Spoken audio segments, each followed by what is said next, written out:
नमस्कार, आप देख रहे हैं बड़ी बहस। मैं हूं सौरभ जौहरी। दिल्ली और हरियाणा से बीजेपी पंजाब में सियासी ताकत लगा रही है। सीएम नायब सैनी और दिल्ली की मुख्यमंत्री रेखा गुप्ता पंजाब जीतने के लिए पूरा जोर लगा रहे हैं।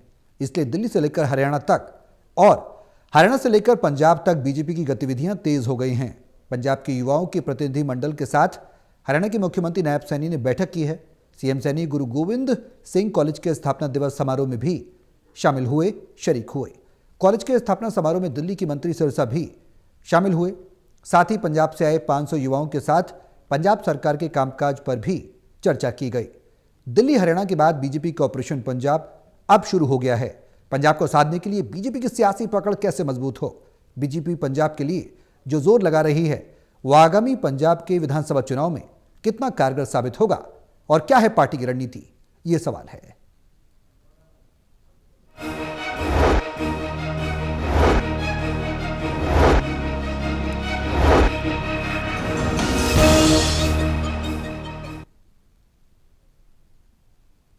तो पार्टी को लेकर क्या बीजेपी बड़ा प्लान करने जा रही है, खासकर पंजाब को लेकर, और क्या कुछ कहती है पार्टी की रणनीति? आम आदमी पार्टी के लिए कितनी बड़ी चुनौती और कांग्रेस की पुनर्वापसी के लिए कितनी बड़ी चुनौती बीजेपी आने वाले समय में बन सकती है? क्योंकि जिस तरह से सिख गुरुओं का सम्मान और पंजाब के युवाओं से जमीनी स्तर पर जुड़ना पार्टी के कहीं ना कहीं आंतरिक रूप से मजबूती की दिशा में एक नया कदम माना जा सकता है। क्या कुछ पार्टी की रणनीति है, किस तरह से पंजाब को साधने की सियासी कोशिश की जा रही है और इस बार डबल पावर भी लग रही है, क्या कहती है रणनीति? तमाम सवाल हैं जिनके जवाब तलाशेंगे। हमारे साथ हमारे सहयोगी मौजूद हैं। पानीपत से टोटल टीवी के एसोसिएट एडिटर देवेंद्र कथुरिया हैं और वरिष्ठ पत्रकार वीरेंद्र सोनी जी हमारे साथ चर्चा में बने हुए हैं। आपके साथ चर्चा आगे बढ़ाऊंगा, लेकिन उससे पहले एक रिपोर्ट देखते हैं, फिर करेंगे चर्चा शुरू।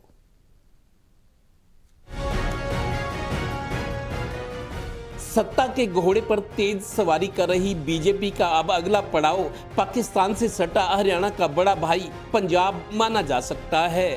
बीजेपी का हाईकमान दिल्ली से काफिला शुरू कर हरियाणा होते हुए पंजाब पहुंचना चाहता है। यही वजह है कि दिल्ली के मंत्री मनजिंदरजीत सिंह सिरसा और हरियाणा के मुख्यमंत्री नायब सिंह सैनी ने चंडीगढ़ के करीब 60 साल पुराने गुरु गोविंद सिंह कॉलेज के स्थापना दिवस समारोह में शिरकत की। इस कॉलेज की स्थापना तत्कालीन संयुक्त पंजाब के सीएम सरदार प्रताप सिंह कैरो ने की थी। इस मौके पर सीएम नायब सिंह सैनी ने कहा कि उनकी पार्टी और सरकार ने हमेशा सिख गुरुओं का सम्मान कर उनकी शिक्षाओं को ताज़ा रखा है और उन्हें याद किया है। इसके लिए सैनी ने सिख एजुकेशन सोसाइटी के शानदार काम की तारीफ भी की। साडे देश के प्रधानमंत्री नरेंद्र मोदी जी के कुशल नेतृत्व के विच भारत ने एक संकल्प लिता है 2047 विकसित राष्ट्र बनाने का। आज भारत उस गति से बड़ी गति से आगे बढ़ रहा है। गौरतलब है कि सीएम नायब सिंह सैनी ने अपने सरकारी कोष से गुरु गोविंद सिंह कॉलेज के प्रबंधन को 11 लाख रुपए की आर्थिक सहायता देने का ऐलान भी किया। साथ ही गुरु तेग बहादुर जी के 350वें शहीदी दिवस पर प्रधानमंत्री के भी हरियाणा आने और अपनी सरकार की ओर से प्रदेश में 31 महिला कॉलेज खोलने की भी जानकारी दी। यही नहीं, सीएम सैनी ने शुक्रवार को ही चंडीगढ़ में पंजाब से आए 500 युवाओं के जत्थे से भी मुलाकात की और उनसे पंजाब की सरकार के कामों को लेकर चर्चा की। यानी शायद ये पहली बार हो रहा है कि प्रदेश का कोई मुख्यमंत्री चंडीगढ़ में अपनी सरकार चलाने के साथ साथ पंजाब में भी सियासी गतिविधियों में इतनी गहरी रुचि ले रहा है। यानी पंजाब के फरवरी 2027 में होने वाले विधानसभा चुनाव में नायब सिंह सैनी लीड रोल में नजर आएंगे, जैसे किसी फिल्म में हीरो का लीड रोल होता है और साथ मिलेगा दिल्ली का। यानी दिल्ली और हरियाणा मिलकर पंजाब में तड़का लगाएंगे। Haryana bureau total news. तो बीजेपी का कहीं ना कहीं ऑपरेशन पंजाब अब शुरू हो चुका है, ये कहना गलत नहीं होगा। जो तैयारियां हैं, जो मैराथन तैयारियां सियासी दलों की देखने को मिल रही, खासकर बीजेपी के शीर्ष नेतृत्व की, और शीर्ष नेतृत्व से लेकर प्रदेशिक नेतृत्व की, चाहे हरियाणा की बात करें, सीएम सैनी की बात करें, दिल्ली की मुख्यमंत्री रेखा गुप्ता की बात करें। देवेंद्र, शुरुआत में आपसे ही कर रहा हूं, पंजाब विधानसभा चुनाव को लेकर आखिर रणनीति क्या है, क्या कहती है बीजेपी की तैयारी?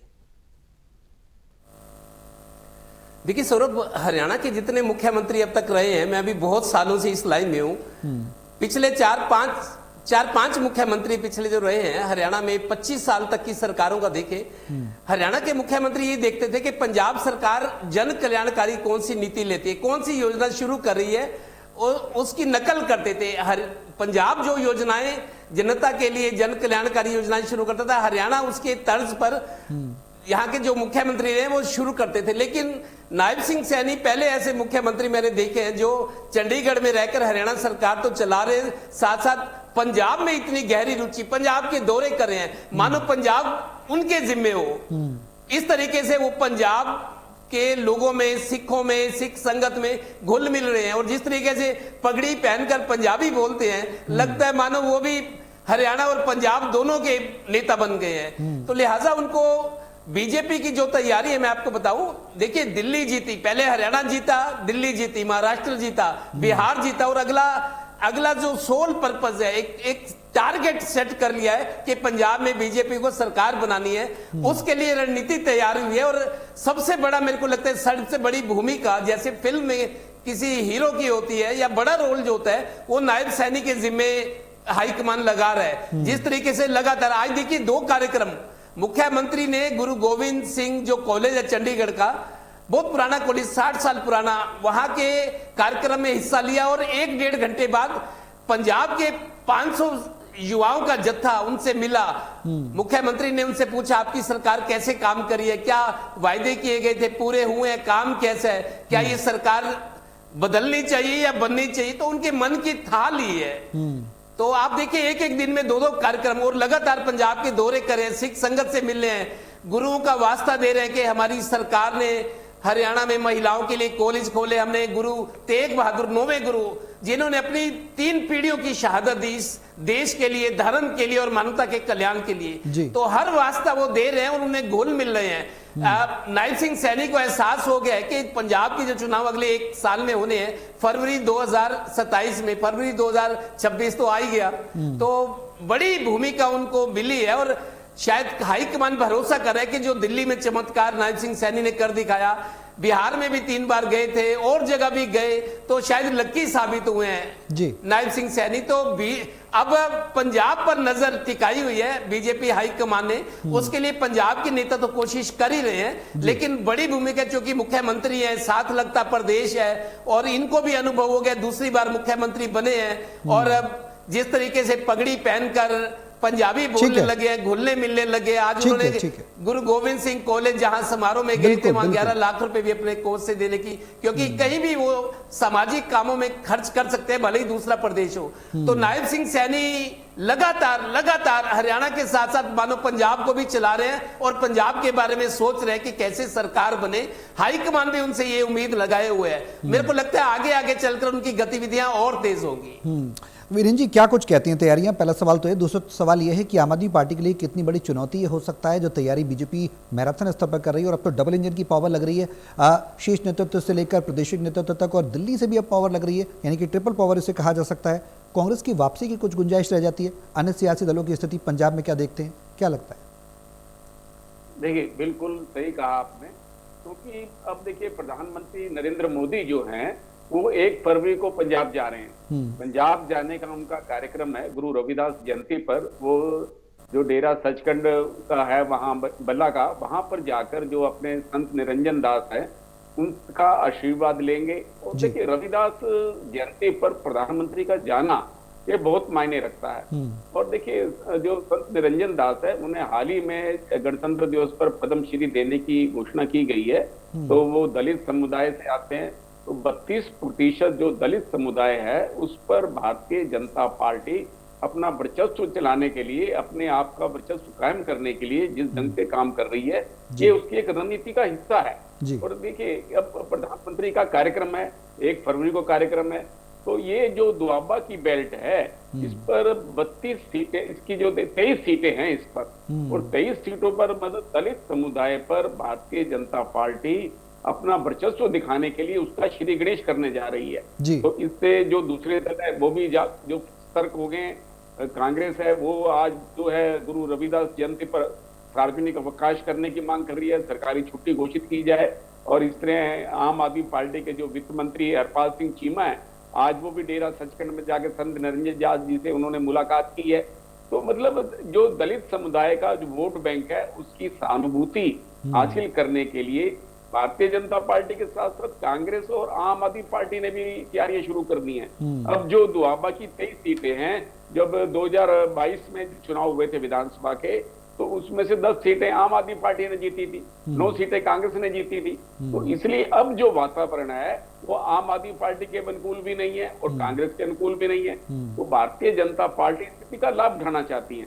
अभी चुनाव में 1 वर्ष है, तो प्रधानमंत्री जी की इस यात्रा को ये चुनाव दृष्टि से जोड़कर ही देखा जा रहा है। देखिए, जो मुख्यमंत्री नैब सिंह सैनी है वो अपने ढंग से काम कर रहे हैं। वो देखिए ओबीसी चेहरा है, नैब सिंह सैनी बहुत बड़ा ओबीसी चेहरा है और उसका भारतीय जनता पार्टी लाभ उठाना चाहेगी।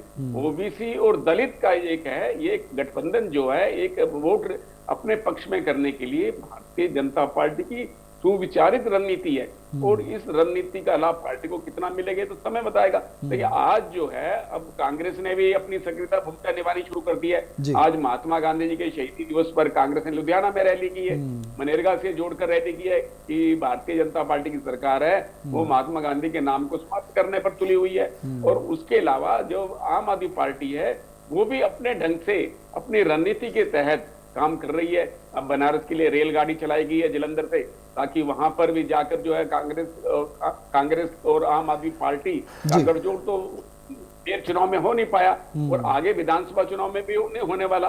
उसका कारण है, अगर चंडीगढ़ के मेयर चुनाव में गठबंधन नहीं हुआ तो उनकी मजबूरियां विधानसभा चुनाव थी। तो विधानसभा चुनाव को देखते हुए कांग्रेस और आम आदमी पार्टी का गठबंधन तो होने की कोई संभावना है ही नहीं। दोनों दल अलग अलग लड़ेंगे और भारतीय जनता पार्टी पहली बार अपने बलबूते पर चुनाव लड़ते हुए सरकार बनाने का दावा पेश करेगी। भारतीय जनता पार्टी यह विचार रखती है कि वो आम आदमी पार्टी का विकल्प हो सकती है। मनजीत सिंह सिरसा जो दिल्ली के मंत्री हैं, उनको उन्होंने आज कहा भी है कि राज्य में कानून व्यवस्था की स्थिति जो है बिल्कुल फेल हो चुकी है, आम आदमी पार्टी का सरकार का जो है कोई नियंत्रण नहीं है। तो इसलिए भारतीय जनता पार्टी सरकार की विफलताओं को भुनाने का पूरा प्रयास करेगी। और कांग्रेस तो अपने अस्तित्व की लड़ाई लड़ रही है। कांग्रेस में अंदरूनी गुटबाजी भी है, वहाँ शक्ति प्रदर्शन भी हो रहा है नेताओं में। कांग्रेस के नेताओं ने अभी तक कोई सबक नहीं सीखा है। तो ऐसा लगता है कि भारतीय जनता पार्टी आने वाले समय में एक नए जो ओबीसी चेहरे का मतलब मुख्यमंत्री नैब सिंह सैनी का भी लाभ लेते हुए प्रधानमंत्री जी अपनी यात्राएं कर रहे हैं। उनका 1 फरवरी को श्री गणेश हो रहा है। तो इस ढंग से एक भारतीय जनता पार्टी अपने पंजाब में एक जीत के लिए एक नई इबारत की शुरुआत कर रही है। देवेंद्र, बड़ा सवाल है, वो सवाल ये कि किसान आंदोलन हुआ, हमने देखा किसान आंदोलन के दरमियान किस तरह से तलखी हुई, बीजेपी को लेकर पंजाब में एक नेगेटिव एनवायरनमेंट पैदा हुआ। प्रधानमंत्री नरेंद्र मोदी भी एक बार आए थे, आपको ध्यान होगा, किसी दौरे पर वो पंजाब आ रहे थे तो उन्हें तलखी के चक्कर में वापस तक लौटना पड़ गया था। ऐसी स्थिति थी जब चरणजीत चन्नी मुख्यमंत्री थे। तो मौजूदा स्थिति अब काफ़ी परिवर्तित हो चुकी है, ये कहा जा सकता है, और सीएम सैनी का दौरा इसको काफ़ी हद तक उस तलखी को कम करने में कामयाब भी साबित हो रहा है, जिस तरह के रेस्पॉन्सेज वहाँ से मिल रहे हैं। देखिए सौरभ, पिछली बार जब इलेक्शन के दौरान प्रधानमंत्री जाना चाहते थे पंजाब, रास्ते में किसानों ने उन्हें रोक दिया क्योंकि प्रधानमंत्री थे। इतना बड़ा मतलब किसानों का हौसला देके उन्होंने प्रधानमंत्री का रास्ता रोका, तो मजबूर होकर प्रधानमंत्री को वापस आना पड़ता।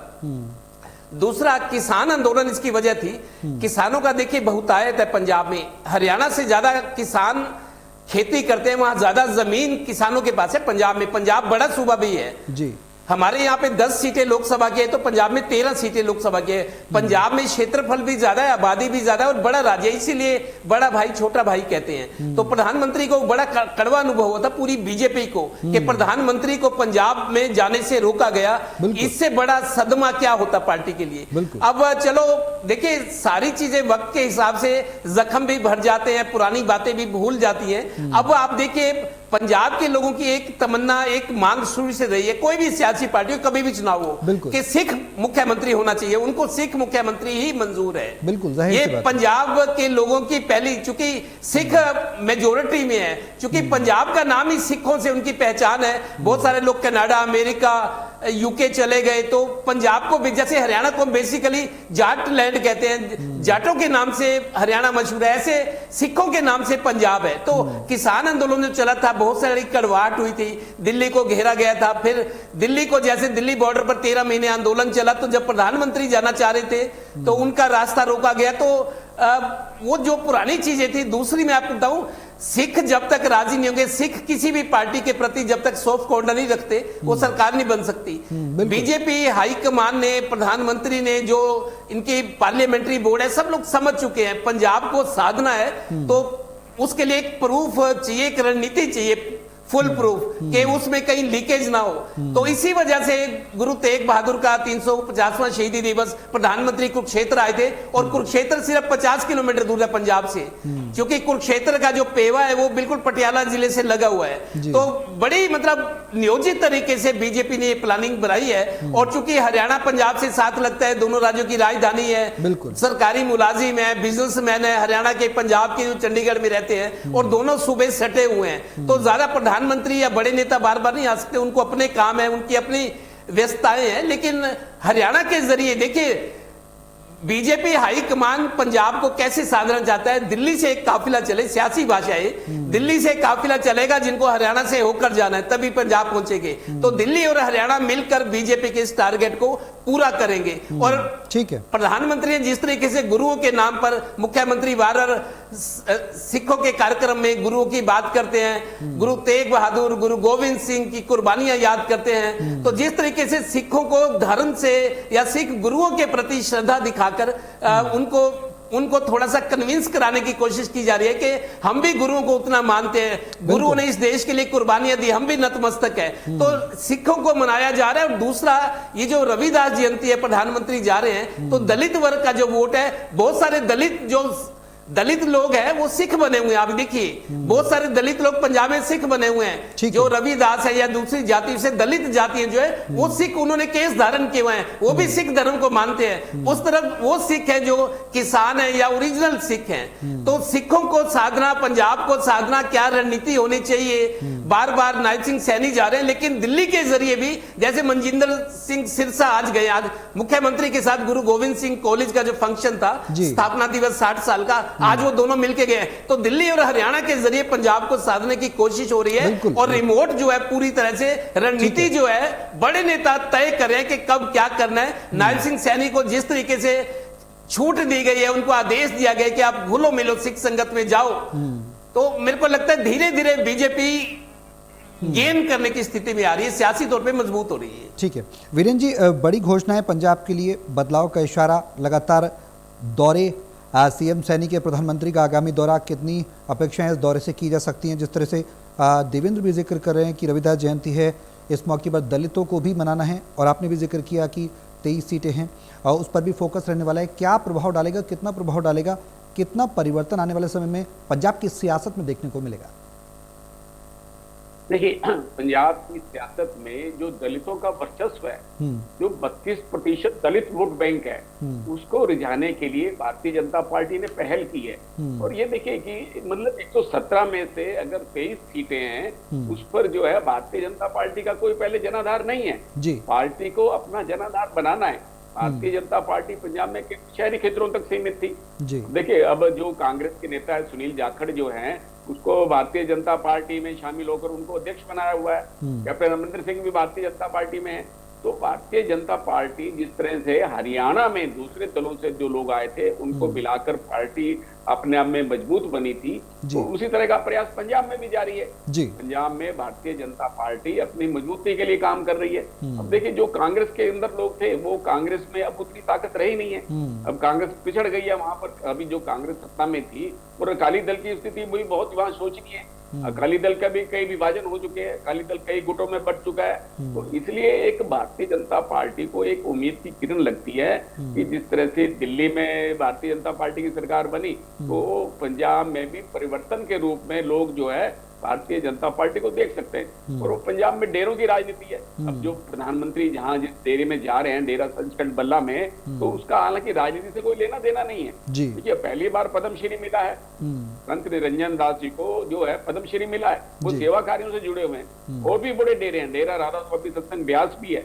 इन ऐसे डेरों का कोई राजनीति से सीधा सरोकार तो होता नहीं है, लेकिन इन डेरों में जाकर प्रधानमंत्री जो है एक संदेश देते हैं। मतलब अपना जब जुड़ाव हो जाता है, जब भारतीय जनता पार्टी के नेता इन डेरों में जाते हैं तो एक सीधा संदेश चला जाता है। ठीक है, इन डेरों की तरफ से कोई राजनीतिक घोषणा नहीं की जाती, ना ही उनका कोई सरोकार होता है राजनीति से, लेकिन वहां पर इस उपस्थिति से एक संदेश चला जाता है कि वो डेरे के प्रति अगाध श्रद्धा रखते हैं, स्नेह रखते हैं। तो इसलिए भारतीय जनता पार्टी अपनी चुनावी रणनीति में हर ढंग से काम कर रही है। मतदाताओं में भी संदेश दे रही है, डेरों का आशीर्वाद भी लिया जा रहा है, क्योंकि डेरों की बड़ी भूमिका है। और हर वर्ग को रिझाने के लिए, सबसे पहले दलित वर्ग को रिझाने के लिए पार्टी ने प्रयास किया है। प्रधानमंत्री का जाना अपने आप में बहुत महत्वपूर्ण है। हालांकि देखिए उसमें सड़क मार्ग से तो जाना नहीं है, वो आदमपुर एयरपोर्ट पे जाएंगे, तो इनका सब जो है वायुयान से जाना है। तो उनकी जो सुरक्षा के लिए इस बार व्यापक प्रबंध किए गए हैं। जो सुरक्षा उनकी एजेंसियां वो पहले ही पंजाब में पहुंच चुकी हैं, और वहां पर कोई राजनीतिक घोषणा होने की संभावना नहीं है। बिल्कुल। देखिए अब घोषणाएं तो अलग अलग ढंग से हैं, अब कई तरह की घोषणाएं हैं तो उसमें, लेकिन अभी ये राजनीतिक माहौल नहीं है, घोषणाओं का तो है नहीं क्योंकि। लेकिन हाँ, परस्पर आरोप प्रत्यारोप का दौर जरूर शुरू हो गया है। कांग्रेस जो है अपने ढंग से जो है राजनीति कर रही है, और आम आदमी पार्टी, भारतीय जनता पार्टी पर अपने ढंग से आरोप लगा रही है। लेकिन मतदाताओं को रिझाने के लिए अपने अपने प्रयास हैं, अपने ढंग से काम कर रहे हैं। लेकिन भारतीय जनता पार्टी वहाँ एक राजनीतिक शुचिता की बात कर रही है। जब अकाली दल थे, अकाली दल सरकार में थी, अकाली दल के नेताओं पर भ्रष्टाचार के आरोप लगे। आम आदमी पार्टी में अब कई तरह की सरकार में भ्रष्टाचार के आरोप लगे, कई मंत्री भी जेल के अंदर गए हैं। तो भारतीय जनता पार्टी एक नए तरह का Delhi model, Gujarat model, Haryana model को पेश कर रही है, जिससे ये संकेत जाए कि भारतीय जनता पार्टी साफ सुथरी सरकार पंजाब में दे सकती है। बिल्कुल। आने वाले समय में बीजेपी की रणनीति क्या कुछ रहती है और कितना फायदा आने वाले समय में पार्टी को मिल पाता है? हालांकि 1 फरवरी को पंजाब में प्रधानमंत्री नरेंद्र मोदी खुद जा रहे हैं रविदास जयंती के अवसर पर। क्या कुछ रणनीति बड़ी होगी, ये देखना बेहद दिलचस्प होगा। बहुत शुक्रिया आप सभी का हमारे साथ इस चर्चा में शामिल होने के लिए।